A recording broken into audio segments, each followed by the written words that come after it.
네, 안녕하십니까. 예, 오늘 이제 7월 문제풀이 개강반입니다. 수업 안내 간략해드리면, 수목금토 이렇게 진행되는 건 동일하고요. 대신 시간만, 저 같은 경우는 아마 1시 반까지 정도는 써야 될 것 같습니다. 미리 말씀드립니다. 1시 반까지 정도는 써야 될 것 같아요. 9시부터 해서 1시 반 정도까지 할 텐데요. 오늘은 개강주라 그렇게 못했고요. 이제 내일부터는 8시 반에 이렇게 오늘과 동일하게 시험지가 배부가 될 겁니다. 그럼 8시 반부터 9시 반까지 문제를 풀어보시면 돼요. 무슨 말인지 아시겠나요? 8시 반부터 9시 반까지 문제를 풀어보시면 되고요. 문제 풀기 싫으신 분들은 각자 본인 책 보셔도 상관없어요. 뭘 하시든 상관없는데요. 역결혼 부분은 한 번도 읽어보시지 않은 책들이니까 역결혼 수업 시간에는 꼭 프린트를 읽어보셔야만 하고요. 무슨 말인지 아시겠죠? 그 다음에 큰 변동사항은 없어요. 인원만 좀 지난달에 비해서 좀 늘었다 뿐이지 바뀌는 건 하나도 없으니까 이전 운영했던 대로 동일하게 운영해 나가도록 하겠습니다. 그 다음에 한국사나 동양사는 구영모 선생님께 내일 이제 어떻게 운영하실지 간단하게 들어보시고요. 그 방법대로 진행하시면 되겠고요. 아무튼 수업 일자는 이렇게 수, 목, 금, 토 이렇게 진행이 되는데 7월 셋째 주만 수, 목을 구영모 선생님이 하실 거고요. 그 다음에 금, 토를 제가 할 겁니다. 7월 셋째 주만요. 그 다음에 이번에 첫째 주에 지금 토요일 날은 수업이 없고요. 아시죠? 네. 예, 그 특별한 사정 때문에 수업이 없으니까요. 토요일 날은 그냥 댁에서 복습하시거나 좀 쉬시거나 하시면 되겠습니다. 요걸로 찍기 때문에 아마 음향이 조금 위에 쪼개질 수도 있어요. 그러니까 위에 듣고 계신 분들 음향이 만약에 조금만 쪼개지더라도 반드시 한 분이 내려오셔가지고 저한테 말씀을 해 주셔야 합니다. 그래서 가급적이면 여기가 듣는 것과 별 차이 없게 그렇게 신경 쓰도록 하겠습니다. 위층 계신 분들 좀 양해 말씀 좀 제가 부탁드리고 대신 사죄의 말씀 드립니다. 아무튼 지난한 과정을 거쳐서 이제 4주 후면 좀 넓고 쾌적하고 새로운 강의실로 이렇게 옮기고요. 거기는 사물함도 전부 다 배치되어 있으니까 사물함도 자유롭게 쓰실 수 있을 거거든요. 그러니까 글로 가실 때까지 조금만 좀 더 참아주시기를 부탁드리겠습니다. 그거 외에는 특별하게 들을 말씀은 없습니다. 시간표 이번 주 토요일 날 안 한다는 거. 그 다음에 7월 셋째 주에 수, 목, 금, 토 시간에 수, 목을 구영모 선생님이 하시고 금, 토를 제가 하는 걸로 그렇게만 바꾸면 이외에 큰 변동사항은 없겠습니다. 7월 마지막 주부터 8월 3일까지 걸쳐 있는 마지막 주 있죠? 그 한 주는 매년 그랬듯이 가정학습 주간입니다. 그러니까 밀린 진도 있으시면 그때 보강하시면 되겠고요. 아니면 가족분들하고 여행자가 계시거나 연인분들하고 어디를 가실 경우에는 2박 3일의 범위 안에서는 허용해 드리겠습니다. 2박 3일의 범위 안에서 애인분들하고는 당일로만 허용을 해 드릴 거고요. 1박은 하시지 마시고 후유증이 크니까 그렇게 하시면 되겠습니다. 모고는 이제 8월 모의고사는 없습니다. 바로 9월 달부터가 이제 모의고사 들어가기 때문에요. 9월 첫 주부터 주별로 한 번씩 모의고사를 보셔야 돼서 7, 8월 총괄평가는 없습니다. 그러니까 올해는 지금 3, 4월 총괄평가 한 번, 그 다음에 5, 6월 총괄평가 두 번 이렇게 총 2회를 받습니다. 총괄평가를 아직 채점을 매보지 않은 까닭에 하한선을 어느 정도 잡아야 될지는 모르겠는데요. 아마 조심스럽지만 아주 잘하시는 분들이 한 50점 정도 나오지 않을까 예상하고 있습니다. 추후 하나하나 이제 채점 매보면 선이 잡힐 거라고 생각합니다. 추후에 제가 상담하실 수 있는 시간들, 채점 뵐 수 있는 시간들을 제가 드리도록 할 테니까 그때 오시면 되겠습니다. 기본적인 단답형들은 그 답안지 나갔던 거 있었죠? 거기에 근거해서 본인들이 채점을 메우셔야 되고요. 애매한 것들만 따로 표시해 오셔서 점수 좀 조정하시면 될 것 같습니다. 아시겠죠? 네, 아마 한 60, 70% 정도의 문항은 거의 확정적이라 채점 매시는데 크게 어렵진 않으실 것 같아요. 자, 오늘부터 이제 새로 나온 역사교육 신간 문제를 풀 텐데요. 7, 8월 달에 한 50%를 풀 거고요. 9, 10월 달에는 50%를 풀 텐데 7, 8월 달은 워밍업이기 때문에 개론서에 있는 내용들을 충실히 이해하자라는 차원에서 주로 기입형 문항들을 위주로 돼 있습니다. 하지만 9, 10, 11월 문항 같은 경우는 실전형 문항으로 전환시켜서 개론서에 있는 내용들을 내도록 하겠습니다. 오늘 첫 번째 시간에 저와 같이 풀어볼 문제는 요겁니다. 2017학년도에 나왔는데요. 김한주 교수가 내신 그 서울대학교 출판부에서 낸 요 책 제목이 이렇습니다. 민주사회와 시민을 위한 역사교육이라는 책입니다. 분량이 제법 두껍죠? 오늘 나갔던 문제가 빠짐없이 다 들어가 있는 거니까요. 이 책을 굳이 읽어보실 필요는 없을 것 같고 오늘 나간 프린트만 열심히 반복해서 읽어보시면 되겠습니다. 또 하나 주의하실 점은 여러분 프린트에는, 배부된 프린트에는 이렇게 제 프린트처럼 지금 별표 표시가 안 되어 있습니다. 제가 저쪽으로 갈까요? 그리고 답도 없죠? 그죠? 제 프린트에는 이렇게 별표 표시된 부분이 있고 밑에 답이 쓰여져 있습니다. 그러니까 제가 중요도를 표시해 놓은 거니까요. 중요하다라고 하는 부분들은 이렇게 별도로 체크하시기 바래요. 무슨 말인지 아시겠죠? 해설할 때 받아 쓰셔야 될 내용도 조금 있어요. 많지는 않고요. 조금 있습니다. 그럼 받아 쓰셔야 될 내용들도 공간 배분 잘 하셔서 받아 쓰시기 바라고요. 알겠습니까? 네. 혹시 이제 한 3분 정도만 제가 시간 드릴 테니까요. 반 운영과 연관해서 뭐 궁금하신 점이 있으십니까? 아니면 뭐 건의사항이라도. 없으시죠? 오늘 저 새로 오신 분이요. 저 처음 보신 분 손 한번 들어보시겠어요? 네, 이렇게요. 높이. 생각보다 몇 분 안 되시네요. 그죠? 이미 화면으로는 뵀죠? 그죠? 그냥 호칭은 아저씨 그렇게 부르시면 됩니다. 편하실 대로 부르시면 되겠습니다. 자, 그럼 시간 아까우니까 바로 문제 풀도록 하겠습니다.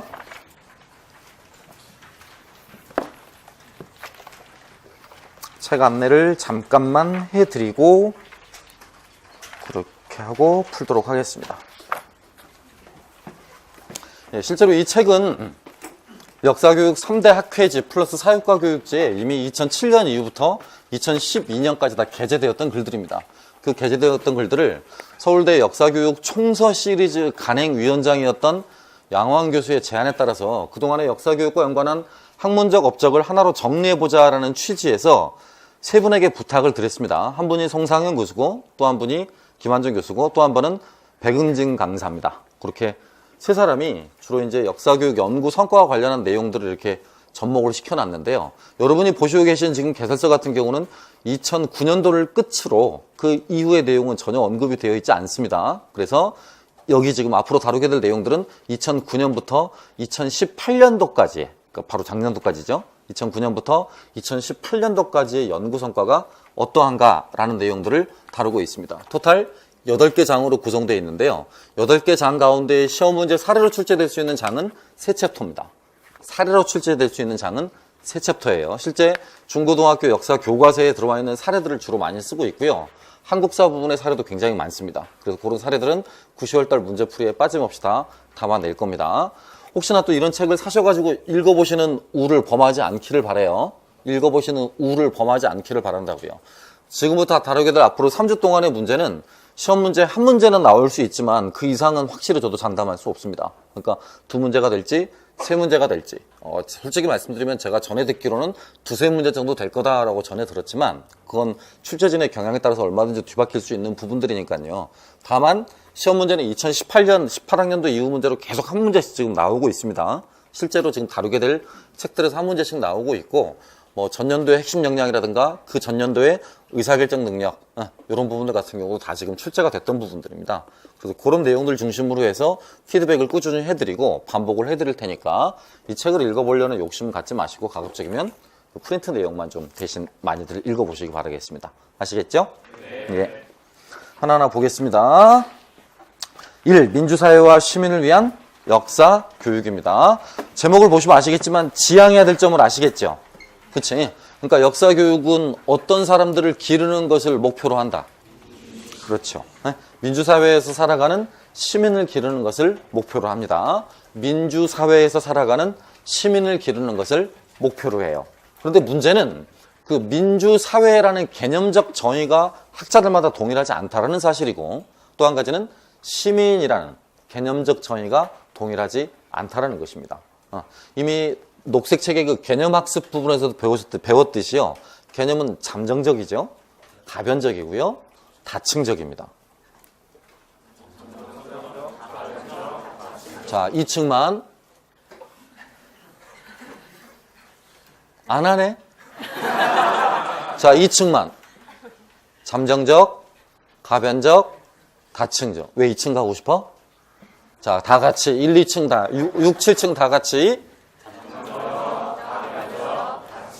뭐가요?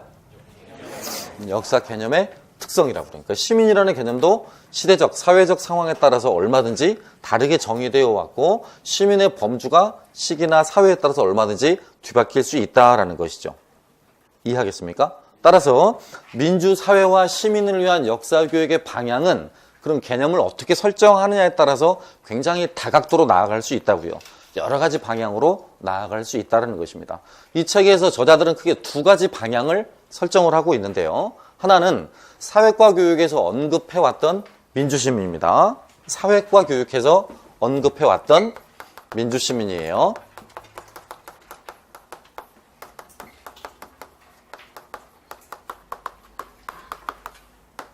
물론 당연히 사회과 교육에서 언급해왔던 민주시민은 이런 개념이 되겠죠. 시티즌이 되겠고요. 민주시민성 또는 민주시민의 자질이라고 하는 표현은 이렇게 붙어야 맞을 겁니다. 시티즌십의 배양이다라고 해야 맞겠죠. 저것이 해방 이후에 우리나라에 바로 도입이 됐다고 그랬잖아요. 미국의 콜로라도주 교육과정이 교수 요목이 우리나라에 도입되면서 교수 요목기 시대를 대체하게 됐다라는 표현들도 들어봐서 잘 아실 거고요. 그럼 여기서 말을 하는 민주시민의 자질, 민주시민의 자질은요, 앵글과 오초아라는 학자들이 이미 밝혔듯이 1950년대부터 1960년대에 걸쳐서 크게 두 가지로 이렇게 나눠졌었습니다. 한 가지가 의사 결정 능력의 신장이었고요. 이것이었죠. 곧 의사 결정 능력이라는 건 개인 문제겠습니까? 공공의 문제에 있어서의 의사 결정이겠습니까? 그렇습니다. 공공의 문제에 있어서의 의사 결정이라고 할 수 있죠. 그 1950, 60년대 미국 사회의 혼동기에 미국 사회 재반 전역에서 나타나고 있던 흑인 문제, 인권 문제, 성적 소수자 문제, 또 다문화 문제 이런 문제들이 한꺼번에 아우러져서 미국 내에 폭발적으로 증가를 하게 됐고요. 그럼 공공성과 연관한 문제들을 어떻게 풀어나갈 것인가라는 것이 학교교육의 지상 과제가 됐었어요. 공공선이라고 부릅니다. 공공선이요. 그걸 영어로는 common goods라고 부릅니다. 이렇게 쓰기도 하고요. 우리말로 쉽게 바꾸면 공공선이라고 한다면 모든 사람들이 공적으로 추구해야만 하는 이상적인 가치 이렇게 생각하시면 돼요. 모든 사람들이 공적으로 추구해야만 하는 이상적인 가치, 그런 부분들을 공공선이라고 하겠죠. 대표적으로 전쟁이겠습니까? 평화겠습니까? 평화겠죠. 차별이겠습니까? 평등이겠습니까? 포용이겠습니까? 배처이겠습니까? 그런 것들입니다. 포용입니다. 방금 말씀드렸듯이 평화라든가 평등이라든가 내지는 포용 이런 것들 또는 관용이라고도 부르기도 하고 불어로는 우리 종교교육에 배웠듯이 톨레랑스라고 배우기도 하죠. 그런 표현들이 우리가 흔히 말하는 무엇의 일종이다, 공공선의 일종이다 라고 말을 할 수 있죠. 또 한 가지의 큰 방향은 이제 역사교육 차원에서 말을 하는 건데요. 역사교육 차원에서 민주시민을 말을 하는 건데 사회과 교육에서 말하는 민주시민의 자질과는 좀 다릅니다. 여기서 말하는 민주시민은 이른바 민중을 뜻하는 바가 크고요. 이때 민중은 주로 이른바 주권자를 의미합니다. 주권자. 이해하시겠습니까? 그러니까 여기서 말하는 주권자라고 하는 것은 주권을 실행하는 엑스큐셔너를 의미하는 것이거든.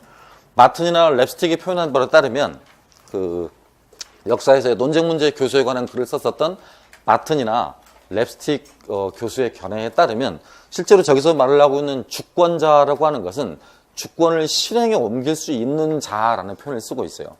주권을 실행에 옮길 수 있는 자라는 표현은 내가 스스로 뭘 구가하는 사람, 투표권이나 참정권을 행동으로 옮기는 사람이라는 거죠. 그러니까 우리 가운데서도 이제 특정한 선거날이 오게 되면 그 선거날 투표를 하지 않고 그냥 지나가는 사람은 적어도 랩스틱이나 마튼의 견해에 따르면 무엇은 아니다.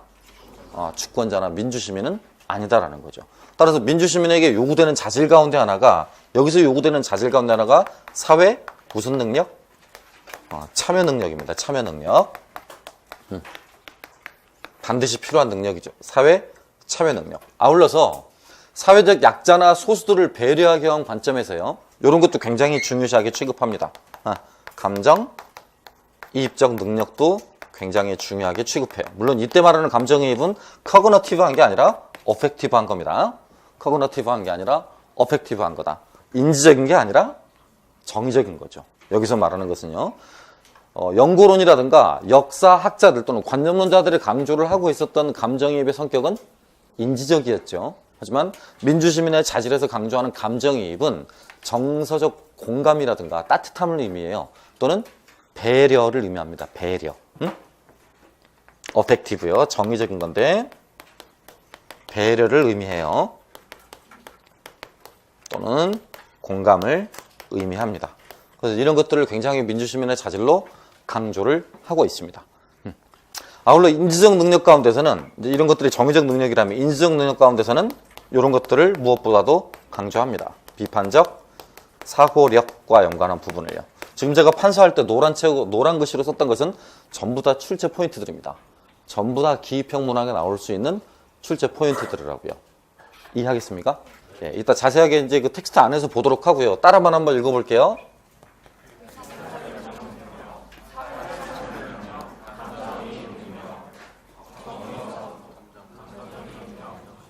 위층 따라합니까? 정의적 감정이입 능력.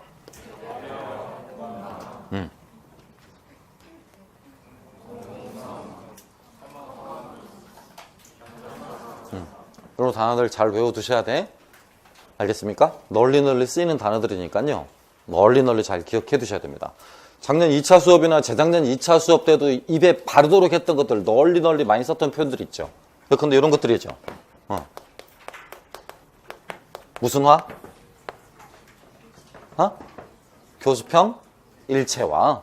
교수평 일체화. 교육과정의 재구성, 수업, 평가, 기록의 일체화. 이해하겠어? 다시 2층도 다시 교육과정의 재구성, 수업, 평가, 기록의 일체화. 그지? 그러니까 배움의 공동체라는 최근의 학습 풍토나 학습 패턴에 따르면 학습자가 적극적으로 참여하게 되는 학생 참여형 수업이 일반적이거든. 학생 참여형 수업이 일반적이야. 미국 같은 경우는 그보다 좀 더 나가서 학생 주도형 수업이 일반적이기도 하고요. 학생 주도형 수업이 일반적이기도 하고, 현재 우리나라는 학생 참여형 수업에서 학생 주도형 수업으로 넘어가는 과도기 시점이라고 생각하시면 돼. 뭐라고요? 학생 참여형 수업에서 학생 주도형 수업으로 넘어가는 과도기에 놓여 있다고 보면 돼. 그렇기 때문에 교사 역시 때로는 평가자의 입장에서거나 평정자의 입장에 설 수 있지만 교사 역시 학습자나 학습의 설계자의 입장에서 서게 된다면 수업 장면이고 무슨 장면이 돼야 돼? 평가 장면이 돼야 되고, 수업 장면이 교육과정을 재구성하는 교사의 역사인식이 그대로 투명하게 드러나야 돼. 그러니까 바꿔 말하면 교육과정을 재구성했던 교사와 그것이 녹아나는 장면, 또 그런 내용들, 수업 시간에 다뤘던 내용이나 교육과정을 재구성했던 내용들을 뭐하는? 평가하는 장면. 그리고 그 평가하는 과정에서 학생들의 반응, 더 나아가 학생들의 학업 능력 성취도, 이런 것들을 전부 다 뭐 할 수 있는, 꼼꼼하게 기록해 놓을 수 있는 이 과정이 전부 다 하나로 통일돼야 한다고요. 이른바 교수평 일체화. 시작. 교수평 일체화란?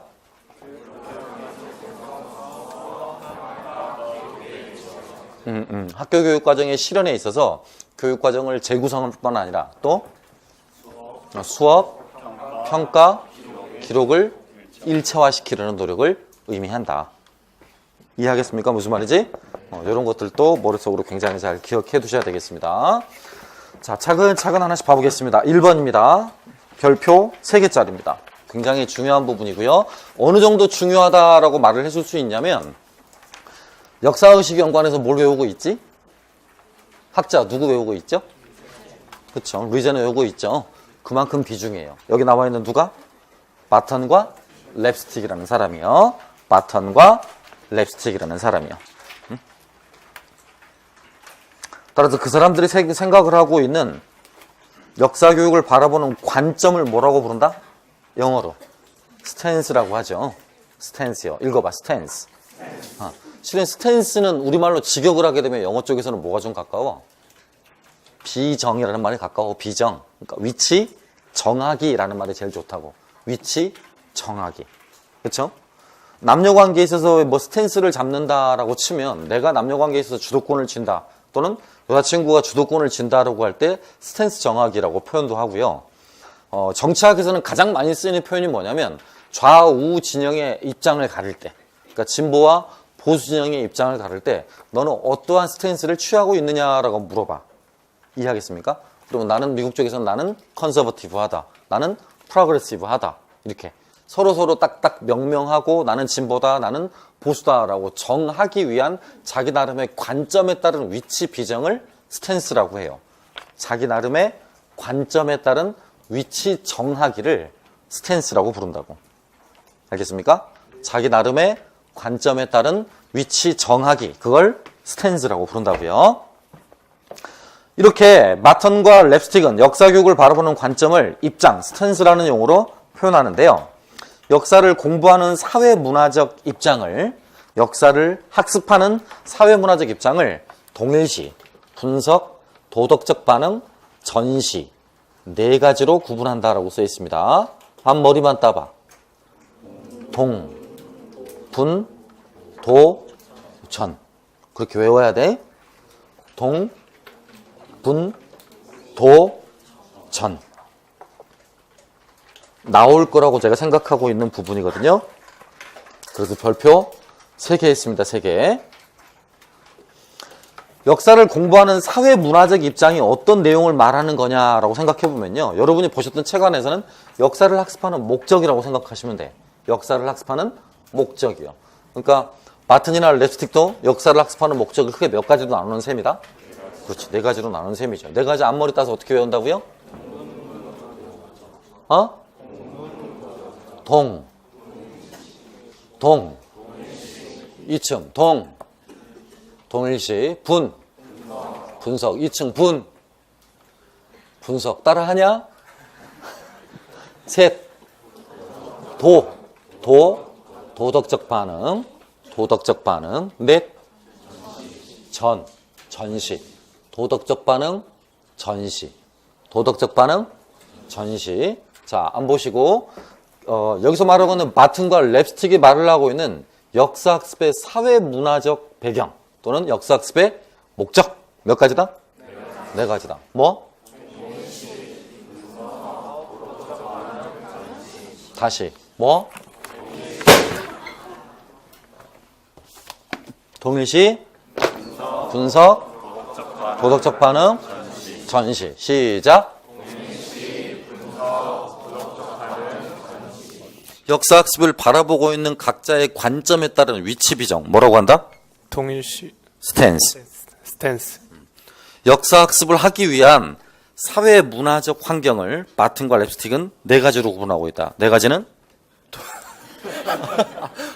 동일시, 분석, 도덕적 반응, 전시. 그렇죠. 동일시, 분석, 도덕적 반응, 전시.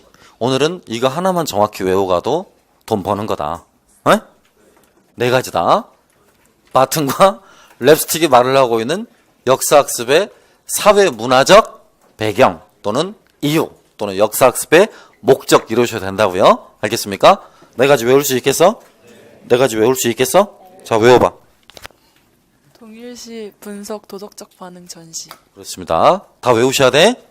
아시겠죠? 네. 먼저 동일시는 학생 자신과 과거 사람,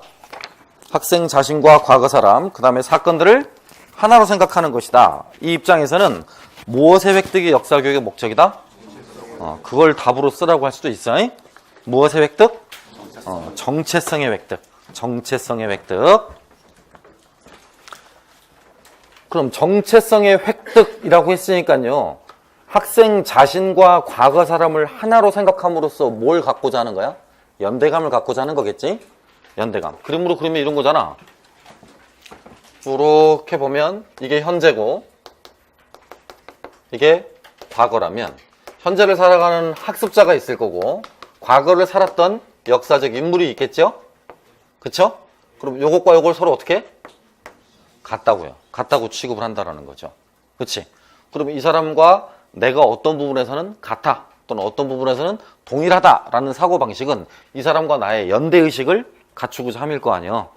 그치? 그러니까 이때로부터 지금까지 이어지고 있던 뭐가 있다. 이때로부터 이때까지 이어지고 있던 뭐가 있다. 우리 역사학습할 때 많이 배웠잖아. 4,000년 전에 뒤져버린 사람하고 지금 나하고 핏줄이 같다. 이런 헛소리 하고 있잖아. 무슨 성? 정체성이라고. 정체성. 알겠습니까? 응? 따라서 이 입장에서는 정체성의 획득이 역사교육의 목적이다. 그게 시험 문제 나올 수 있을 거라고요. 기출 풀어보셨으니까 감을 잡겠지? 내리 연달아 역사교육의 목적 관련한 부분으로 시험 문제 많이 나오죠? 그치? 이제 역사교육 목적 논의는 이게 마지막이야. 이게 끝이라고. 이 이후로 관련해서 새롭게 나온 이론이나 학설이 없어요. 우리 기출되었던 앞에 역사교육의 목적과 연관하는 학자들 누구 있었어?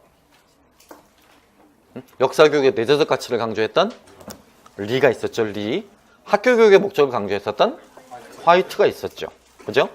실천적인 역사학습의 수단으로서 사회 비판적 기능을 강육성하고자 했었던 정현백 교수가 있었고요. 자유로운 민주시민의 자질, 이걸 강조했었던 이인우 교수가 있었죠. 그쵸? 어쨌든 그쪽 계통은 시험 문제가 나와버렸으니까요. 이제 시험 문제 나오지 않은 또 하나의 사례. 우리 방금 배웠던 바튼과 랩스틱. 바튼과 랩스틱이 바라보고 있었던 역사교육을 바라보는 관점. 뭐라고 표현한다고요? 관점? 스탠스라고 표현한다고. 스탠스라고요. 그리고 왜 역사를 학습하느냐라는 사회 문화적 입장을 몇 가지로 나눠볼 수 있다? 한 번 더 시작. 미안합니다. 한 번만 더 시작. 네, 그렇게 네 가지로 구분한다고요. 첫 번째 지금 우리 뭐 했어? 동일시. 현재를 살아가는 학습자가 과거의 역사적 인물과 나를 뭐 하는 거? 같다고 보는 것. 따라서 과거 인물과 나가 연대를 중요시하는 것이고 그를 통해서 특정한 정체성을 형성하고자 하는 것이 동일시다. 알겠습니까? 키워드 동일시. 정체성의 획득이 역사교육의 목적. 그 다음 두 번째입니다. 분석이에요. 분석. 분석적 입장은 역사적 사건의 이것을 파악하는 것이다. 인과관계를 파악하는 것이다. 인과관계. 무엇이 원인이고 무엇이 결과인가. 사건들의 원인과 결과를 파악하는 것인데요. 인과관계를 파악하려면 역사의 전개 과정과 사실들 간의 관계를 이거하고 분석하고 역사적 행위를 비판적으로 생각해야 된다. 따라서 사회개혁을 추구하는 사람들이 이런 입장의 역사교육을 지지한다. 사회교육, 사회개혁을 추구하는 사람들이 이런 입장의 역사교육을 지지한다. 진보야, 보수야? 진보죠. 여러분이나 저 같은 생각이라고 볼 수 있죠? 이해합니까? 키워드 찾아봐. 인과관계 파악, 인과관계 파악. 또 키워드 찾아봐. 사회개혁, 사회개혁. 역사를 공부하는 사회문화적 입장 가운데 두 번째 입장이었던 분석이다. 알겠습니까? 자, 또 고개 드시고 외워봅니다, 이제. 마튼과 랩스틱이 구분했었던 역사를 공부하는 사회문화적 배경 또는 목적과 연관한 두 번째가 분석이다. 그러니까 그 분석은 원래 사전적 정의가 해당 사실들이나 사건들이 지니고 있는 공통점과 차이점을 나누어 보고 살펴보는 것을 의미하거든요. 이해합니까? 따라서 사실들 간의 인과관계 또는 사실들 간의 연대관계에 관한 의미를 잘 파악해야만 하는 것이고요. 앞사건과 뒷사건이 어떤 관련성을 맺고 있는가를 분석해 보는 것을 의미한다고요. 이해하겠습니까? 대체적으로 이런 분석이라는 사회 문화적 기능을 중요시하는 사람들은 사회가 반드시 바뀌길 바래. 왜 바뀌길 바라겠어? 인과라고 했으니까 인과. 이게 원인이면 이게 결과죠. 이 인과 결과를 인과관계를 토대로 해서 사회는 뭐 된다라고 믿고 있기 때문에 변화, 발전한다라고 이렇게 믿고 있기 때문에 실제로 이쪽을 주장하는 사람들이 개혁론자들이 많아요. 이해하겠습니까? 키워드 분석. 키워드 분석. 인과관계 파악. 사회개혁. 다시 시작. 다시 처음부터 해보자. 고개 들고 고개 드시고요. 아무튼 별 3개짜리는 시간이 많이 걸려도 저하고 무조건 몇 번씩 반복해 볼 거예요. 별 4개짜리. 오늘 문제 같은 경우 8개 있어요. 8개. 극단적으로 오늘 8개만 다 외우고 가도 시험에 틀리진 않아. 이해하겠습니까? 네. 외워보게. 외워보게. 바튼과 랩스틱은 역사를 바라보는 관점을 이렇게 표현하고 있었어. 스탠스라고. 그러니까 각자의 관점에 따라서 어떤 위치를 정하느냐라는 위치 비정이 문제라고. 아울러 역사를 학습하거나 역사를 공부하는 사회문화적 기능에 대해서 4가지로 말을 하고 있었더라고. 4가지란? 동일시, 분석, 도덕적 반응, 전시. 한 번 더. 뒤 거 잘 못 외우고 있다. 시작. 오케이. 도덕적 반응. 과거 사람과 나를 동일시하는 거라고요. 과거의 역사적 인물과 현재 학습자를 동일시하는 것이라고요. 키워드? 과거 사람과 내가 연대감이 있다고 생각을 하니까 그를 통해서 정체성을 획득하도록 하는 것이 목적이야. 자, 그럼 여기서 적용 문제다. 적용 문제. 역사교육의 목적 5가지. 파란 책이든 녹색 책이든 남색 책이든 말하고 있는 5가지 가운데서 정체성의 획득과 연관하는 역사교육의 목적은? 그렇다. 헤리티지였다. 헤리티지. 유산으로서의 전승이었다. 유산으로서의 전성. 그러니까 그렇게 바꿔서 물어봐도 말할 수 있어야 돼. 전통적인 역사교육의 목적 가운데 하나인 유산으로서의 전승에 해당하는 바튼과 랩스틱이 말을 하고 있었던 사회문화적 역사 공부 또는 역사학습의 기능은 무엇인지 쓰시오. 그럼 뭘 쓰면 돼? 뭘 쓰면 돼? 동일시 쓰시면 된다고. 알겠습니까? 자, 두 번째야. 두 번째 사회문화적 기능? 분석이야. 이때 말하는 분석은 연속적으로 일어나고 있었던 역사적 사실들 간의 관계를 분석하는 거라고. 따라서 그 사실들 간의 관계란 사실들이 맺고 있는 무슨 관계? 인과관계를 분석하는 거라고. 인과관계를 분석하는 거라고. 이해하겠습니까? 다음 키워드. 그런 인과관계를 분석하는 사람은 사회가 변화하고 발전한다는 걸 전제로 깔고 있는 사람들이기 때문에 진보론자 개혁론자들이다, 보수론자들이다, 개혁론자들이다. 이해하겠어요? 다 외울 수 있겠어? 지금 말했던 거 다 외워봐. 시작. 말 못하잖아. 그지? 이따 짝스터디 할 때는 제가 지금 말한 거 녹음해뒀다가 그대로 말할 수 있어야 돼. 이거 보고 안 보고? 안 보고. 그렇게 하면 8문제 A4 2장 분량이야. 하루에 A4 2장 분량 못 외운다면 머리 떼놓고 오는 게 좋아. 2장은 무조건 외워야 돼. 알겠습니까? 자, 계속 보겠습니다. 도덕적 반응의 입장은 과거의 인물이나 사건을 긍정이나 부정적으로 평가하는 것으로 역사를 도덕적 관점에서 평가함으로써 역사에서 이걸 얻을 수 있어. 교훈을 얻을 수 있어. 교훈. 곧 여러분이 읽어보셨던 책들 가운데 역사교육의 목적 가운데 교훈으로서의 역사를 의미하는 거죠. 교훈으로서의 역사를 의미하는 겁니다. 그 다음 마지막 전시적 입장은 과거에 대한 정부의 기억에만 주안점을 두며 역사적 사실을 많이 알고 있는 것을 사회인이 가져야 될 교양으로 여긴다. 역사적 사실을 많이 알고 있는 것.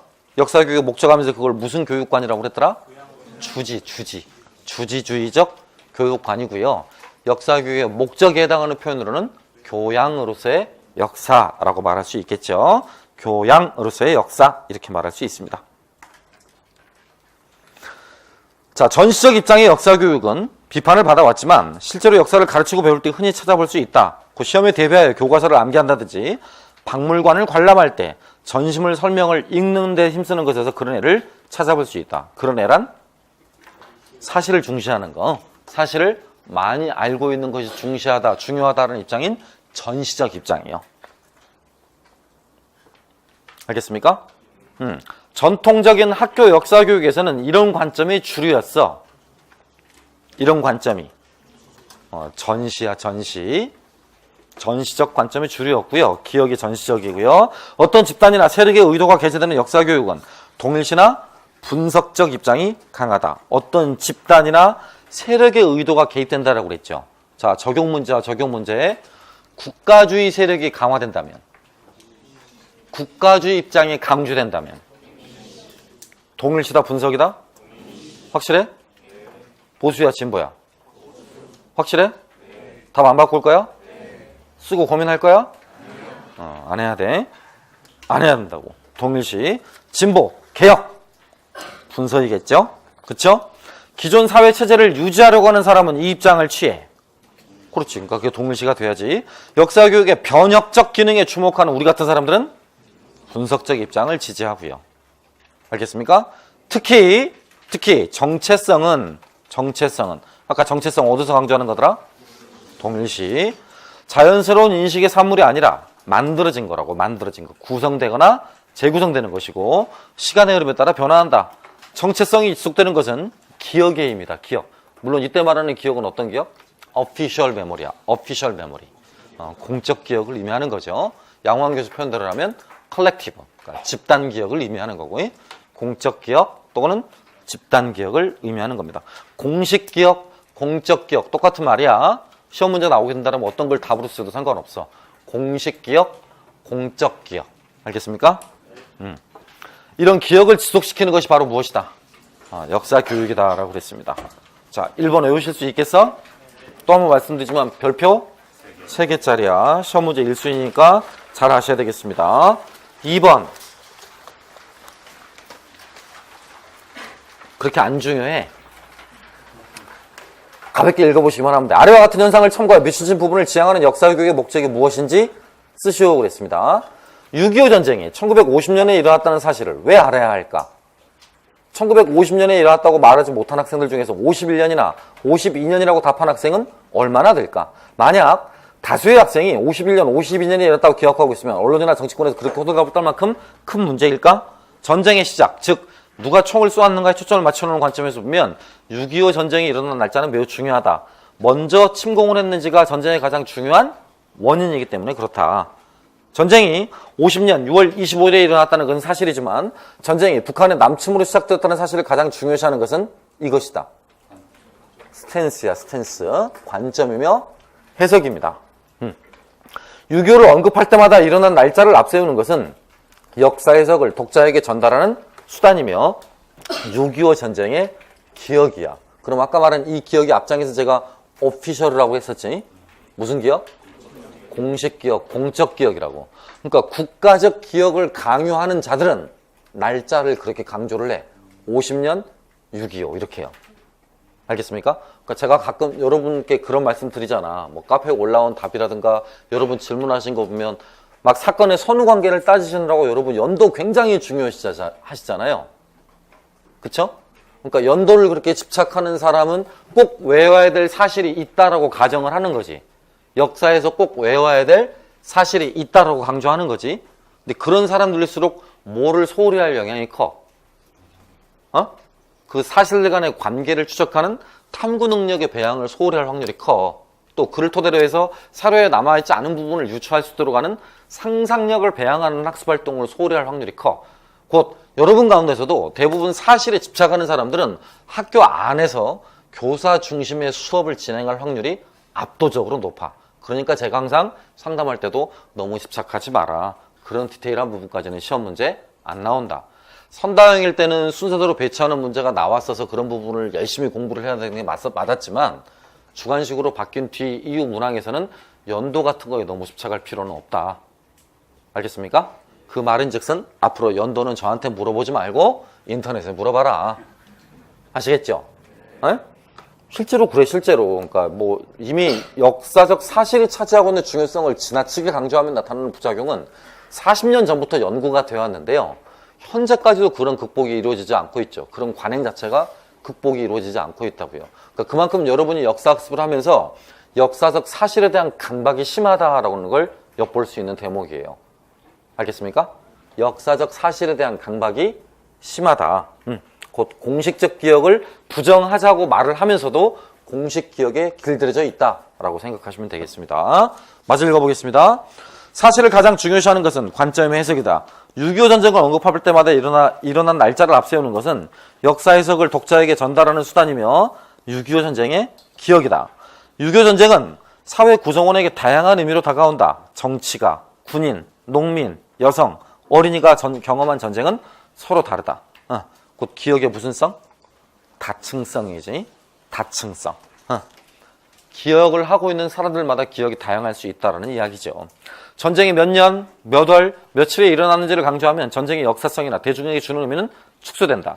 학생들이 6.25 전쟁이 일어나를 모른다는 사실을 둘러싼 사회적 논란의 과정에서 전쟁의 다양한 의미는 사라지고 무엇만 남는다?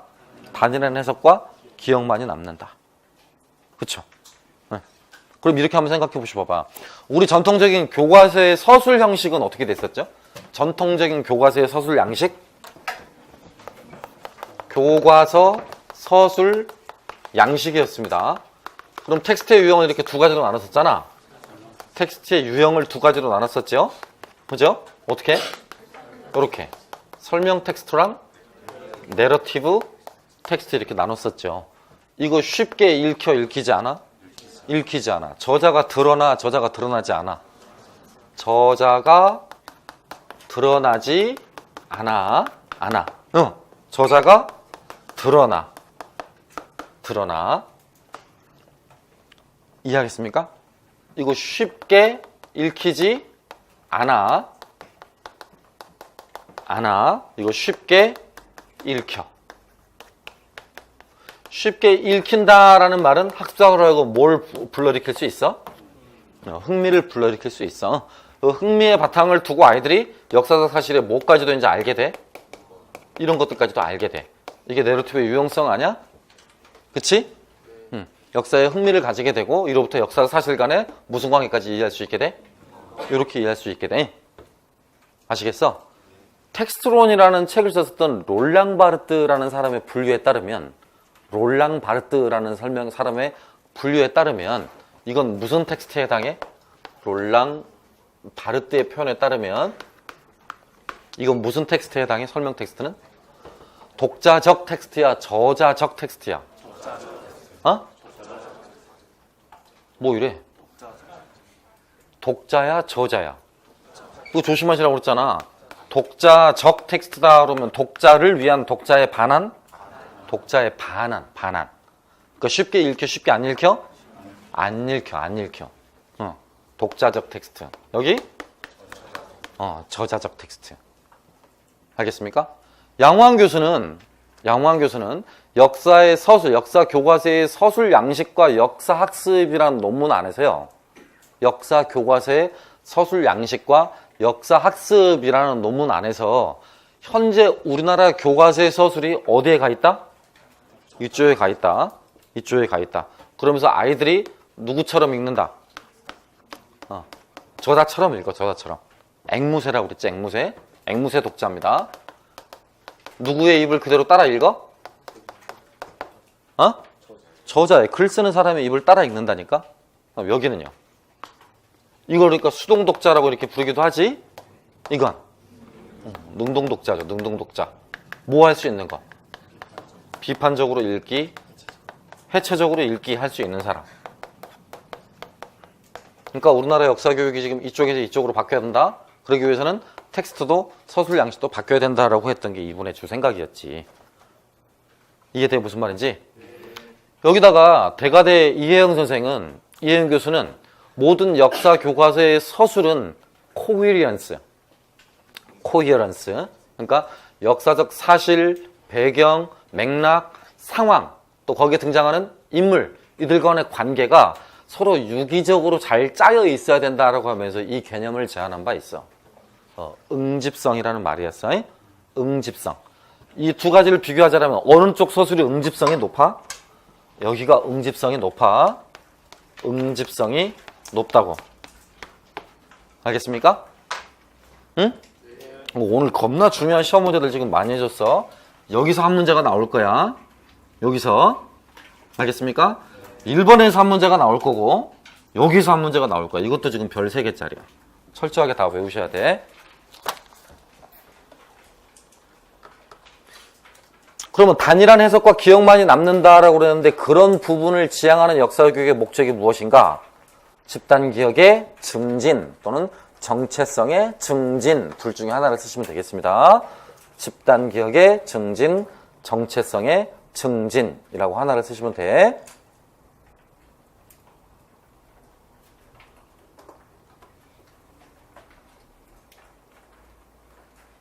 알겠죠? 3번, 그것도 별로 중요한 문제는 아니야. 3번, 밑줄 친 부분과 같은 현상이 전제하고 있는 교과서 내용에 대한 믿음이 어떠한지 서술하시오라고 그랬습니다. 지문 한번 읽어보죠. 학교 역사교육의 가장 중요한 도구는 교과서다. 한국의 현실에서 교과서는 모든 과목에서 중요한 역할을 하지만 역사교육에서는 그 비중이 더욱 크다. 역사 텍스트가 주로 언어에 의존하는 데다가 텍스트 내용 자체가 학습 내용이 되는 경우가 대부분이기 때문이다. 원론적으로 말하면 교과서는 학교에서 가르치고 배우는 데 사용되는 교재다. 그렇지만 교과서는 학생들에게 교과 지식만을 전달하지는 않는다. 교과서는 사회상을 반영하며 사회적 변화나 분위기와 긴밀한 관련을 가진다. 교과서적이다 라는 말에서 표현할 수 있듯이 살펴볼 수 있듯이 사회에서 교과서는 모범적이면서도 통일적인 사실을 전달하는 텍스트로 인정받아왔다. 그죠? 역사적으로 치자면 그게 무슨 역사 해석이라고 부르는 거야, 흔히? 스탠다드라고 부르죠, 스탠다드. 무슨 역사 해석? 표준적 역사 해석. 요게 대체적으로 공식적 역사 해석이 되거든? 이때 말하는 이 역사 해석을 이렇게도 바꿀 수 있으니까 똑같은 말이 돼. 국사 교과서 안에 쓰여져 있는 내용은 뭐가 되고 말아? 공식적 기억이 되고 말아. 공식적 기억이 되고 만다고.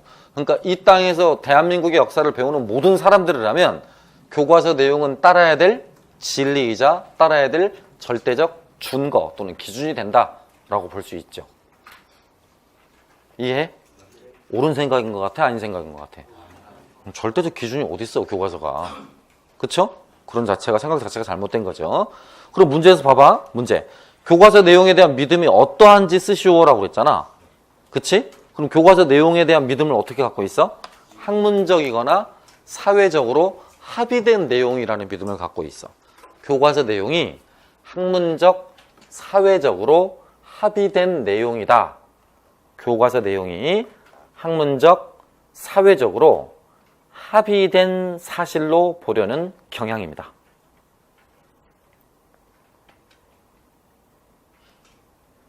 교과서 내용을 학문적, 사회적으로 합의된 사실로 보려는 믿음. 그게 깔려 있는 거라고요. 알겠습니까? 뭐 다른 말로 이렇게 하셔도 돼. 요렇게 바라보고 있다고요. 요렇게. 표준적인 역사해석이라고 하는 게. 하지만 아까 제가 말했듯이 역사에서 뭐는 없다? 표준이란 없다고요. 표준. 그러니까 어떤 절대 담론은 절대 존재하지 않는 거라고요. 잠깐 쉬겠습니다.